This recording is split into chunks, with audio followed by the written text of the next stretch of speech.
E aí, tudo na paz? Vamos dar prosseguimento à nossa super série sobre cristianismo e política. Glória a Deus por sua vida. Você é um crente raiz, você é um crente que ama a Deus a tal ponto que você se dispõe a estudar coisas que não estão na linha de frente, mas que na verdade fazem toda a diferença na nossa vida, como a questão da nossa relação como cristãos, como política.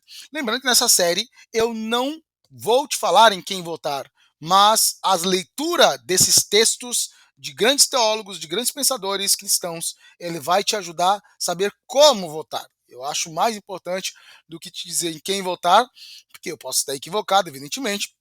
É mais interessante eu pensar e te ajudar a pensar junto comigo sobre como votar sendo um cristão, não só sobre como votar, mas como é a nossa relação com a cidadania, como cristãos que vivem num mundo onde você tem governo, onde você tem Estado, e por aí vai. E começamos na última semana aí, foi maravilhoso.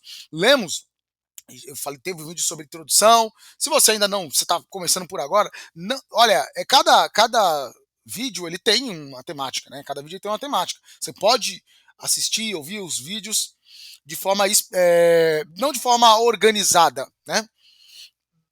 Porque a ordem não é o mais importante aqui. Cada vídeo tem um tema e a questão é temática, então você pode ouvir um tema isolado. Mas eu aconselho você, se você não viu aí, esse é o vídeo 2, né? E se você não viu o vídeo 1, que é a definição de política, vai lá. E no vídeo 2, continuamos aqui. O vídeo 2 tem um tema Nossa Responsabilidade Política Cristã. Vou ler um texto e vou comentar aqui.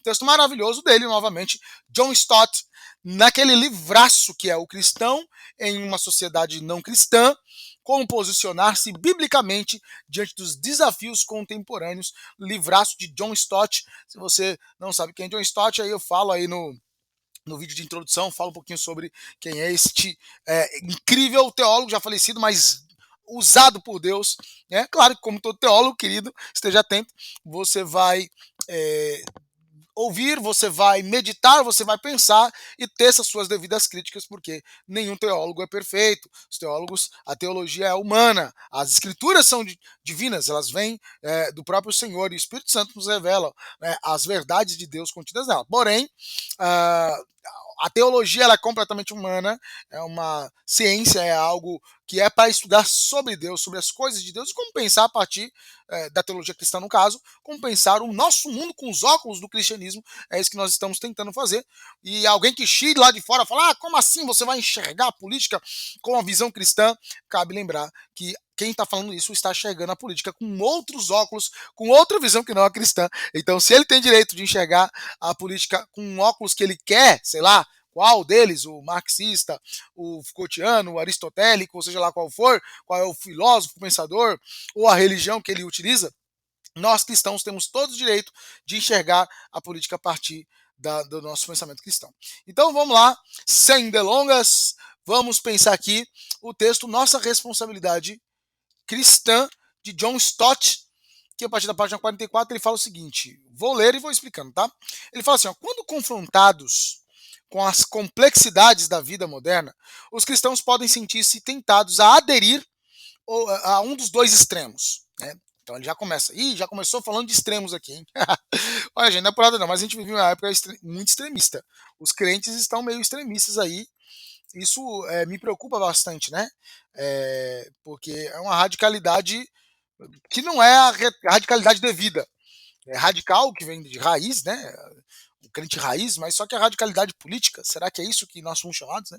Ele fala, quando confrontados às complexidades da vida moderna, os cristãos podem sentir-se tentados a aderir, ou seja, a, a, a se apropriar, vamos dizer assim, né? A um dos dois extremos. Em primeiro lugar, podem sucumbir ao desespero e até mesmo ao cinismo. Então ficam desesperados, se tornam cínicos no sentido de que, não estou nem aí com isso. Aí ele fala, citam discórdias entre cristãos, uma Bíblia antiquada e questões que só podem ser compreendidas por especialistas como razões pelas quais as coisas estão perdidas. Então ficam pessimistas mesmo, né? Não confio que Deus fale conosco por meio das Escrituras e que Ele nos leve até a verdade. Isso é um ponto. A pessoa meio que ela fica cínica, ela perde, ela fica um cético mesmo, um cínico, aliás, melhor dizendo. Ele acaba levando as coisas com um certo desdém, ele deixa as coisas meio que para lá.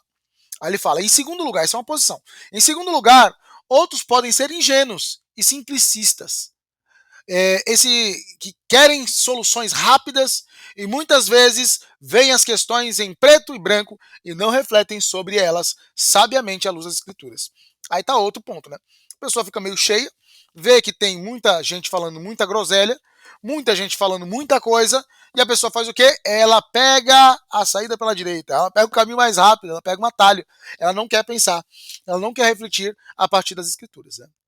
Então, é a ingenuidade. Então, tem o extremismo da pessoa se tornar cínica e não tá nem aí, o desdém, ou a pessoa ser simplista e sair aceitando um ponto de vista porque alguém que ela considera mais inteligente, mais capaz, ela aderiu, então ela vai aderir também porque é mais fácil, porque o outro já pensou por mim, né?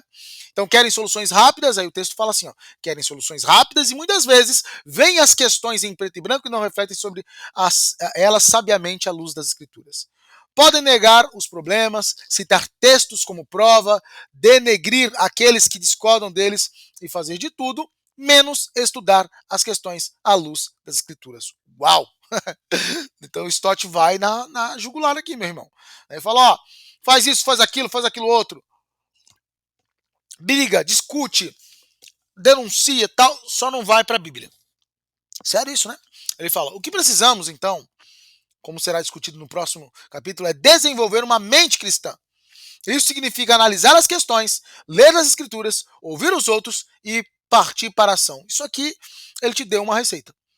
Como é que eu tenho que lidar, Carlos, com a política no meio dessa bagunça toda? Cada um puxa para um lado e tudo mais, e, meu Deus, quem é que tem razão? Ó, desenvolver uma mente cristã. E como é que é isso? Significa analisar as questões. Colocou, analise. Não aceite logo de cara. Ler as escrituras. Claro, a Bíblia é o padrão. Ouvir os outros. Ouvir os outros. Não quero ouvir ninguém, não. Quero ouvir só quem concorda comigo, né? Tem muito disso. E partir para a ação, que não é dar porrada em ninguém, tá, meu irmão? Não é você sair excluindo as pessoas disso ou daquilo, tratando elas de forma má, mas buscando um esclarecimento para você e para os outros. Aí ele continua o texto. No entanto, mesmo que façamos nosso dever de casa e discutamos e oremos juntos, precisamos perguntar. E a pergunta é: responsabilidade política se apoia nos ombros de quem? Ou seja, quem é o responsável, né? Não fazer essa pergunta, nem lhe responder, é uma das razões principais da confusão atual referente ao envolvimento político cristão. Então as pessoas não perguntam de quem é a responsabilidade. É o que o Stott está alegando aqui. Precisamos fazer a distinção entre indivíduos, grupos e igrejas cristãs. Vamos lá.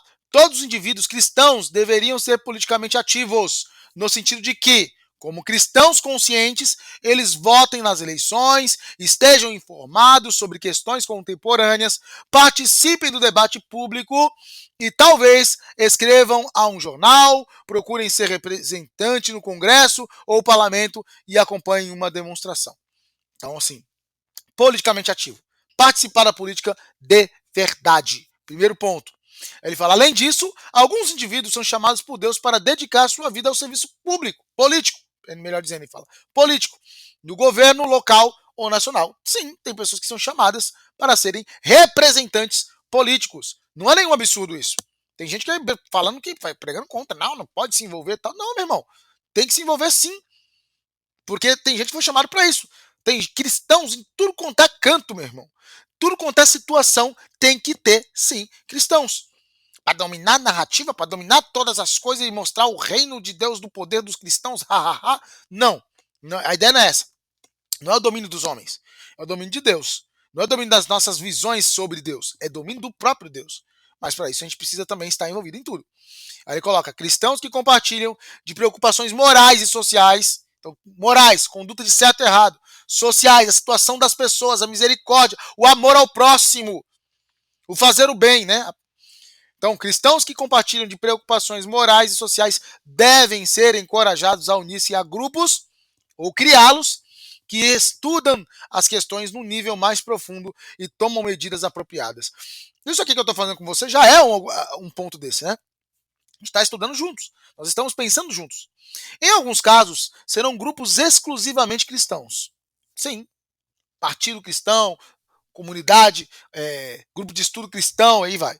Em outros, um cristão poderá contribuir com sua perspectiva bíblica num grupo misto, seja um partido político, seja um sindicato, seja uma associação profissional. É mais ou menos o que eu faço com a filosofia.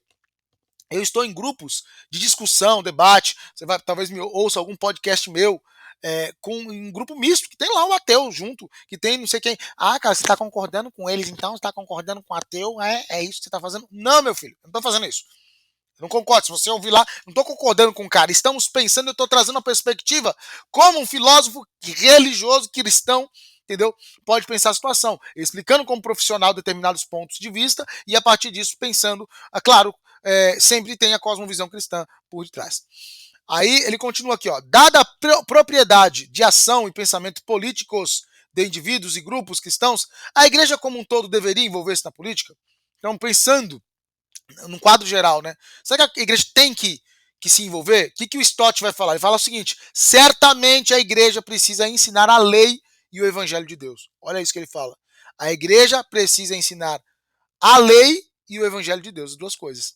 Essa é a obrigação de pastores, mestres e outros líderes da igreja. Por exemplo, tem esse dom que na Bíblia é chamado de mestre, o dom do ensino. Esse dom está em mim, eu tenho que exercê-lo. Eu estou exercendo, meu filho. Eu estou aqui dando a oportunidade de você, eu, todos nós, pensarmos politicamente a partir de grandes textos de grandes cristãos. Entendeu? Então, eu estou ensinando. É a minha obrigação moral, ministerial. Entende? Então, bora lá. Ele fala, quando a igreja chegar à conclusão de que a fé bíblica ou a justiça exige que ela assuma uma postura pública sobre determinadas questões, então ela precisa obedecer à palavra de Deus e confiar a ele as consequências. Olha só, ou seja, é o custo que custar, né? Então, determinado debate público está arrebentando aí. A igreja sentou, estudou, tem um ponto de vista, tem que se posicionar, tem que colocar o que ela pensa para o mundo, sim. O mundo está colocando o que ele pensa. O mundo está colocando questões que não são eternas para julgar questões temporais. Por que a igreja não pode colocar as questões eternas para julgar aquilo que está aqui na Terra? Na verdade, ela deve, né? Ela não só tem como ela deve. Aí ele continua: se acreditarmos que a igreja deve ir além do ensino e tomar medidas políticas corporativas de algum tipo, isso dependerá da tradição a que aderimos. Por exemplo, luterana, reformada, anabatista. Então, assim, ele está falando de formatos de igreja. Cada formato de igreja, você tem um estilo. Por exemplo, a luterana ela tem igreja do Estado. Então, estados como a Dinamarca, a própria Alemanha, há muito tempo, eles patrocinaram uma igreja, a anglicana, né, que lá na Inglaterra, ela é patrocinada pelo país, pela Inglaterra. A igreja é patrocinada pela própria Inglaterra. São formatos, então depende. Aí ele fala, dentro do protestantismo, sobre a relação entre igreja e Estado. Então depende da tradição que você vem. Né? Aí você tem que pensar qual é a tradição da tua igreja, se é uma igreja que é patrocinada pelo Estado ou não. Aí ele fala, ao menos podemos concordar que a igreja não deve aventurar-se nesse campo sem a especialização necessária. E aqui é que tá, né, gente? Aqui pegando um ponto aí, tá falando como inglês, mas vamos pegar aqui no Brasil, né? A igreja, se fosse envolver, se o irmão fosse envolver na política, ele tem que se especializar, gente. Você não pode votar nem em crente, nem não crente, que não sabe o que está fazendo lá. Essa é a ideia. Né? Se a igreja. Olha, as pessoas votam, não há uma exigência aqui no Brasil que o cara tenha conhecimento sobre política para se tornar um representante político. Eu, particularmente, acho isso um absurdo. É como você ir operar. Imagina se você. Me responda você que está ouvindo aí esse áudio, assistindo esse vídeo. Me diga você, se você iria operar o seu coração com uma pessoa que nunca fez medicina. E medicina de forma específica, ele não se tornou um cirurgião cardiovascular, eu acho que é assim que se fala, né? Digamos que essa pessoa nunca fez e ela vai te operar. Digamos que você está lá na banca de operação, tudo preparado, e quando o médico baixa a máscara, sou eu, Carlos, historiador, filósofo, teólogo, vou operar o seu coração. E aí? Tu entregar o teu coração para eu operar? Sim ou não? Respondo por você, meu filho. Você não iria entregar de coisa nenhuma. Tu não ia entregar de jeito nenhum. Da mesma forma, por que nós temos que entregar, então, o país para ser administrado porque não sabe administrar? Diz aí. Me traz um argumento bom aí que eu vou morrer sentado aqui esperando.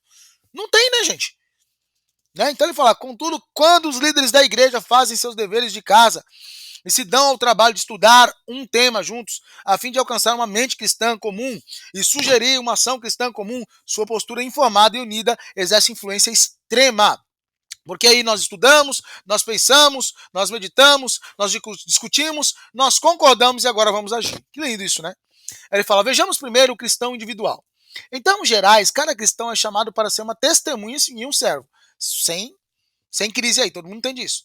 Ele fala, cada um de nós é um seguidor do Senhor Jesus, que testemunhou uma boa confissão e disse, mas estou entre vocês como quem serve. Jesus disse isso, né? Em Lucas 22, 27. Estou entre vocês como quem serve. Assim, aí ele vai usar expressões gregas aqui, ele vai falar assim, ó. Assim, a diaconia, que é a expressão grega para serviço, e a martíria, que é a expressão grega para testemunho, são gêmeos inseparáveis. Ó, o serviço e o testemunho são inseparáveis. Então o cristão tem que servir e testemunhar. Enquanto serve, testemunha. Enquanto testemunha, serve. Não é para fazer um ou outro separadamente, que é o que muita gente confunde, né? Você tá bobo, cara. Você quer separar, você quer esquartejar o evangelho todo. Pacto de Lausanne disse isso, o evangelho todo, para o homem todo, para todos os homens. Você não pode esquartejar o evangelho, né? Nós temos que lutar por fazer a coisa completa.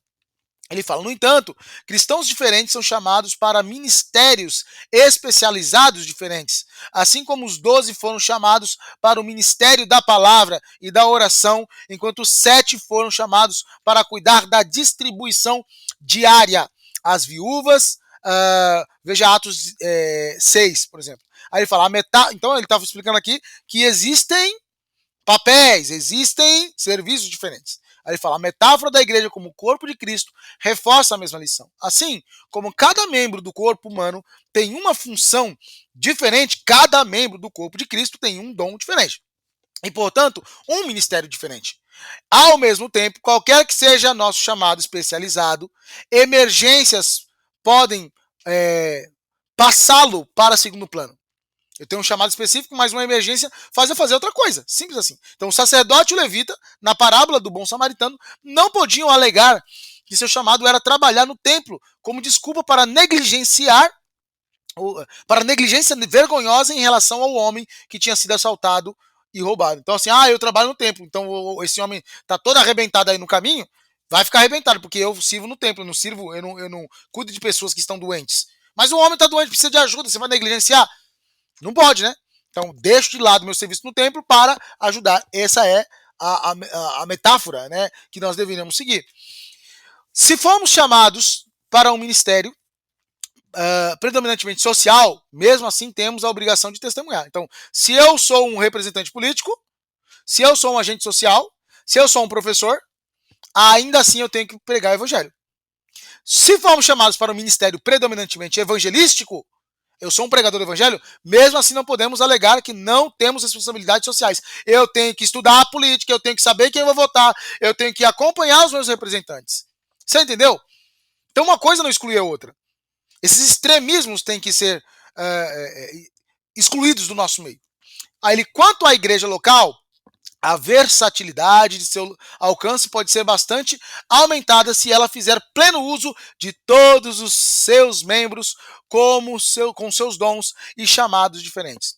Então, é algo muito saudável quando a supervisão ou a liderança da igreja encoraja pessoas com preocupações semelhantes a reunirem grupos de interesses especiais ou estudo e ação. Mais ou menos o que nós estamos fazendo aqui. Vamos estudar, gente. Vamos para frente, vamos tentar entender. Alguns terão um objetivo evangelístico, visitas de casa em casa, um grupo musical, um grupo de missão global, etc. Outros grupos terão uma preocupação social.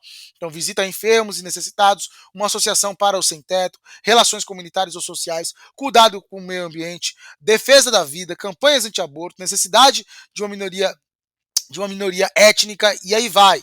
Esses grupos especialistas complementam uns aos outros. Se surgir uma oportunidade ocasional para que prestem contas à igreja como um todo, a natureza representativa de seu trabalho será confirmada e eles podem receber apoio valioso do seu corpo em termos de conselhos, encorajamento, orações e apoio financeiro. Então, nenhum cristão pode ou deveria tentar envolver-se em todos os tipos de ministério. Aí é outra coisa, não dá pra gente fazer tudo, né? Eu fiquei muito tempo fazendo muitas coisas na igreja. Era uma necessidade, uma igreja é uma comunidade pequena. Então, meio que todo mundo tem que fazer tudo, né? Embora tinha os meus ministérios que puxavam a coisa toda. Mas 2019, embora ainda sempre estou buscando servir, 2019 Deus me chamou especificamente para três ministérios específicos, já é muita coisa, né? Que é o ministério de evangelização, de ensino, que eu vejo mais ou menos como uma coisa só, e de pregação. Então, na verdade, esses três são quase que a mesma coisa. São três desdobramentos de uma mesma função, que é o anúncio. Né? O anúncio para trazer, um anúncio para ensinar, um anúncio para exortar. Muito bem. Então, mas outras eu já fiz teatro, de vez em quando eu faço, eu já cantei, de vez em quando eu canto, mas não são mais os carros-chefes. Né? Eu tenho ali o que Deus me chama. Mas cada igreja local pode e deve envolver-se, voltando para o texto aqui, né? Mas cada igreja local pode e deve envolver-se no máximo de áreas possível por meio de seus grupos. Então, a igreja, ela vai fazer tudo. Né? Um membro não vai fazer tudo, mas a igreja vai, porque são várias pessoas divididas. Os grupos permitem que a igreja diversifique em sua preocupação e ação. Como veremos no próximo capítulo, cristãos precisam ter um conhecimento profundo das Escrituras, o qual lhes garanta os fundamentos teológicos para o envolvimento cristão. A reflexão e a ação cristã não podem ser separadas, que é o que essa nossa conversa aqui, esse nosso posicionamento, essa nossa série que eu estou fazendo é para que nós possamos biblicamente e também reflexivamente, teologicamente, analisar algumas coisas. Né? Vamos ainda ter, sempre estamos citando aqui a palavra, mas o conjunto da coisa, a reflexão mais a palavra, vai te ajudar demais, vai me ajudar demais, irmãos. Né?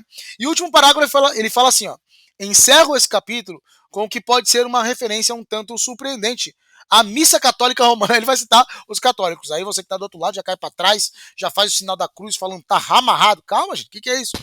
Bom, ele fala, a palavra missa é derivada da última sentença do antigo rito latino, que é ite missa est. Ite missa est. Em português, poderíamos traduzi-lo como agora estão dispensados. Então, numa linguagem mais direta, poderíamos dizer, saiam daqui. Para o mundo que Deus fez e que é habitado por pessoas criadas à imagem de Deus, para o mundo ao qual Cristo veio e ao qual Ele agora nos envia, pois este é o nosso lugar. Então, agora é a hora da missa, agora é a hora de sair. Para onde? Para o mundo. Para onde Deus ele fez, onde o mundo de criaturas de Deus, o mundo de criaturas formadas por Deus, porque é lá que é o nosso lugar. Então o mundo é a arena em que devemos viver e amar, testemunhar e servir, sofrer e morrer por Cristo. Ele encerra esse texto maravilhoso, onde nós podemos aprender aqui nossa responsabilidade política cristã. Maravilhoso as falas do Stott, né, gente? Incrível como ele consegue trazer essa síntese.